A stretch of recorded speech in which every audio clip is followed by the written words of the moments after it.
What's up, guys? Welcome to Daily Dose of Reddit. This is your host, Zach, and today's subreddit is r/StoriesAboutKevin. Alrighty, this first story is called, Kevin is a Master of Politics. In my circle of friends, I have a guy who qualifies as some sort of part-time Kevin. Most of the time, he is a normal guy, but sometimes he stuns us with his stupidity. Some background. I know Kevin from secondary school, real school in Germany, so about for 12 years now, and he is the only one from his original group of friends who never went to university or cared about higher education and is working a dead-end job in finances. Most of our common friends' work has to do with politics in one way or another, so our conversations often revolve around current political events, and of course Kevin always wants to participate in those conversations. The problem, Kevin has never read a newspaper or even watched the evening news. He is completely unaware of current issues, and his most used sources are Facebook posts and the headlines of news stories, not the story itself. He literally just reads the headline and thinks he knows everything you need to know. Kevin once got enraged by the fake news. We were driving to the airport, and since it was rush hour, I was busy driving,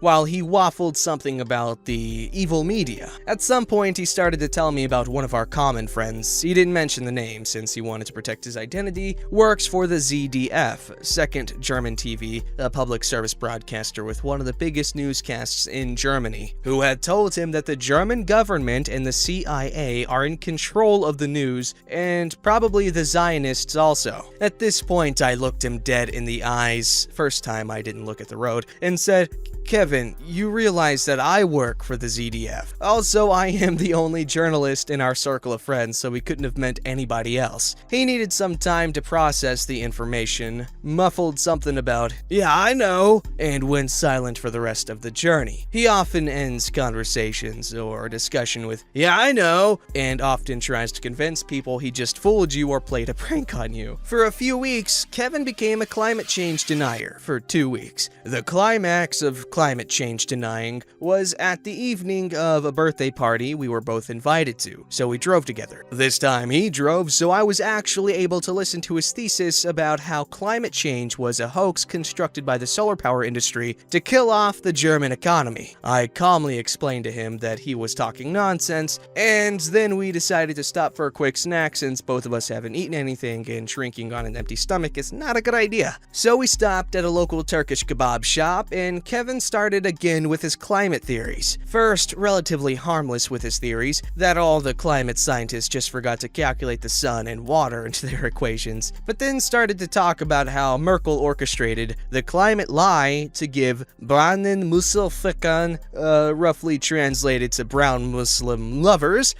but I can't really translate the racial slur, an excuse to come to Germany. He said this in front of the Turkish shopkeeper, who refused to serve him after this. Kevin's explanation was, "The guy's probably racist who doesn't serve Germans," despite the fact that I was served and looked as German as you can. Pale, blue eyes, blonde. Monday after the party, he sent me a bunch of articles with the message, "Read and learn," wink. At first glance, the articles seemed like the normal climate change denying stuff, but I was stuck in a train on my way to work, so I looked a bit closer at them, and it turned out these articles are designed to catfish climate change deniers into reading them and then convince them that climate change is a real threat. I just texted him back if he even had read the articles, and he confidently answered that he literally had studied the articles and is now even more convinced that climate change is a hoax. When I confronted him with the actual content of the articles, he just replied, "Yeah, I know, it was just a prank." After this, he became a strong advocate for environmental protection and denies that he ever denied climate change.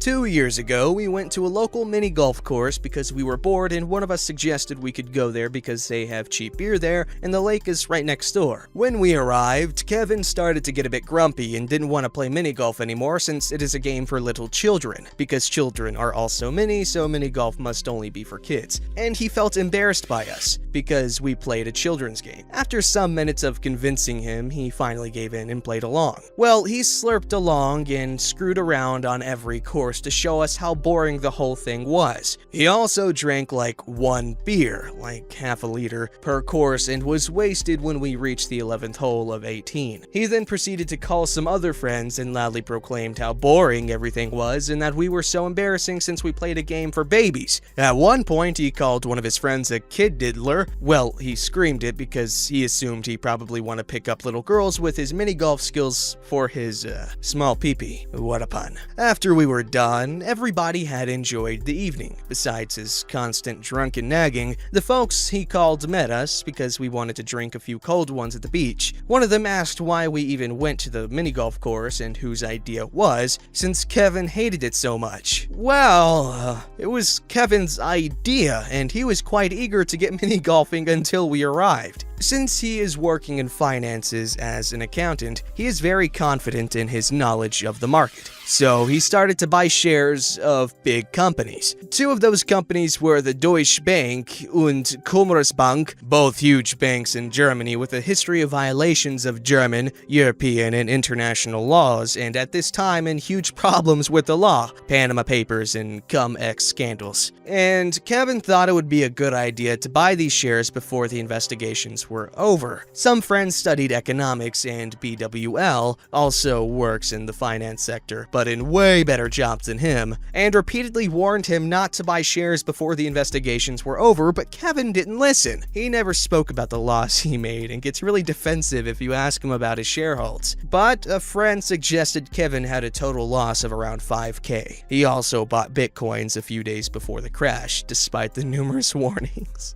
Of course, Kevin is quite the hit with the ladies. He's not bad looking, not at all, and the guy is really fit. After all, he is a seasoned climber who climbs over 7,000 meters. For real, this is not some sort of from him boastfulness, but oh boy, his social skills are kind of, well, lacking. He is somewhat of a nice guy, Kevin, so most girls are not really eager to go home with him. During the birthday party of his twin sister, he flirted with some other girls from his sister's handball team. So I was not present at this party since his sister and I don't get along, but another friend was present, who presented us with Kevin's hottest moves. First, he talked to some of the handball girls until he exclaimed, "I like handball, but not women handball. It is too effeminate, and the only good thing about it is that I can see their, cats."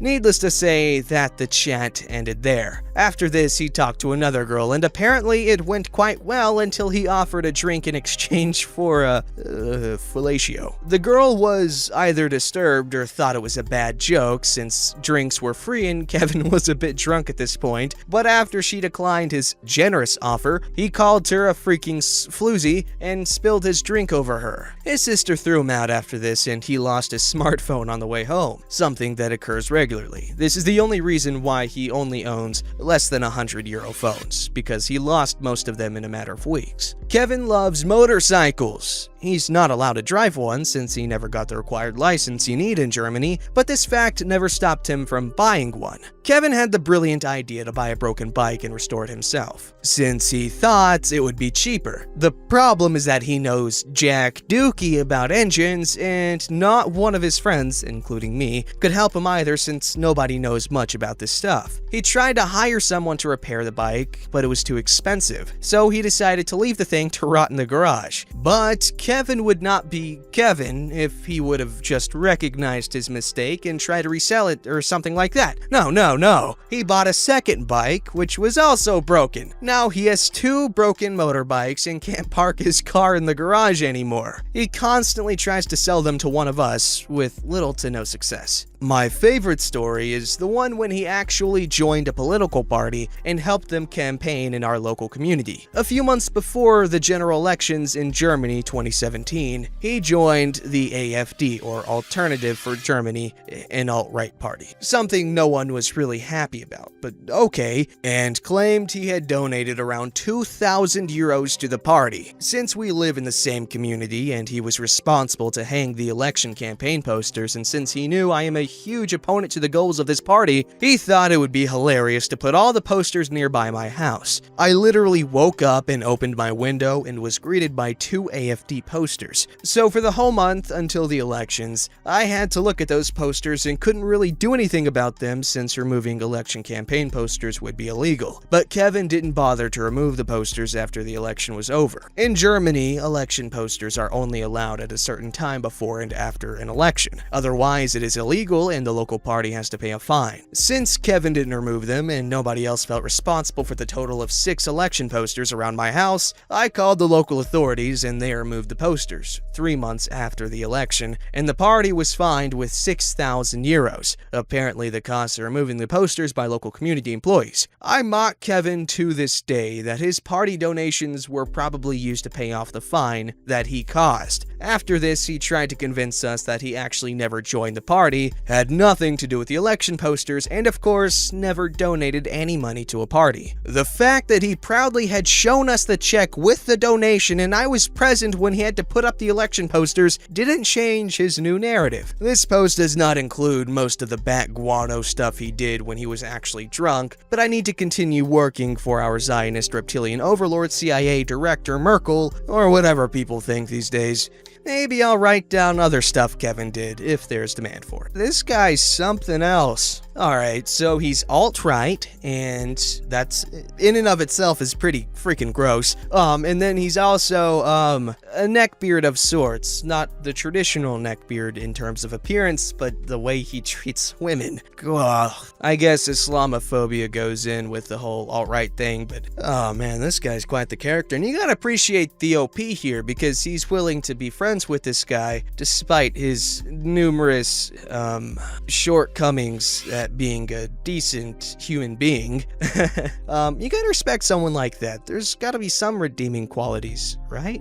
This story's called, Today I Fudged Up by Making My One-Night Stand Breakfast. I got out of a bad relationship a few months ago and only recently felt good enough to get out of the house again. This was my first ever boyfriend and he turned out to be a piece of crap, so I was obviously a bit hesitant. But some old friends from high school were visiting my town and asked if I wanted to go on a bar crawl with them, and I figured screw it. It's not like anything will happen other than getting drunk with some pals, so why not? At the first bar, we run into a group of guys from my university. I had seen some of them around but never spoke to them before. One of my friends decides she's gonna force me to get out of my shell and drags our group over to talk to them. I'm extremely quiet, like weirdly quiet to most people, so I end up sitting in the corner of our booth and not say anything, just drinking and feeling awkward. Well, one of the guys in the other group, let's call him Adam, is also being weirdly quiet. So my friends and his friends, who are already tipsy, decide to make things as awkward as possible by making us play truth or dare, except we have to drink when we don't want to answer something. There are a lot of personal, sexual questions neither of us want to answer, so we end up drinking quite a bit. And by the time we're done at the first bar, Adam and I are on a whole different plane of existence from everyone else. And it turned out we had a lot in common, and he was pretty cute, and we were goofing around and laughing the whole time. I started to get butterflies in my stomach, and not just from the alcohol. Adam has my exact sense of humor and is really sweet and kind. We wander off and start having deep, drunk conversations about feeling left out of things and how annoying it is when people say crap like, "Can they speak?" I tell him I'm walking home and he offers to walk with me. Ooh. I know where this is going, but I'm drunk enough that I don't feel nervous. Plus, I feel like I have a genuine connection with this guy. Our friends are wolf whistling as we leave, and instead of being embarrassed, I feel weirdly proud. So we get to my place, talk and smoke for a bit, and do the deed. I wake up earlier than him and decide I'm gonna make him a nice breakfast. I want to impress him and show him I like him, and everyone likes a good breakfast when they have a hangover, right? So I sneak out of bed and make scrambled eggs, French toast, and sausage. I prefer almond milk, so I use that for the eggs and French toast. He wakes up and tells me I look just as cute sober. At this point, I'm convinced he's the love of my life. He sees the breakfast and gets excited, and I'm like, yes, my plan worked. I'm gonna get to his heart through his stomach. We eat and everything's going great for a few bites. Then he makes a weird face and clears his throat. His eyes start to widen and he asks what if there were nuts in the bread or something. I say no, but I used almond milk. He jumps out of his chair and says, "Call an ambulance right now!" I'm freaking the freak out. He's wheezing and stuff and looks absolutely panicked. I ask if he has an EpiPen and he shakes his head no.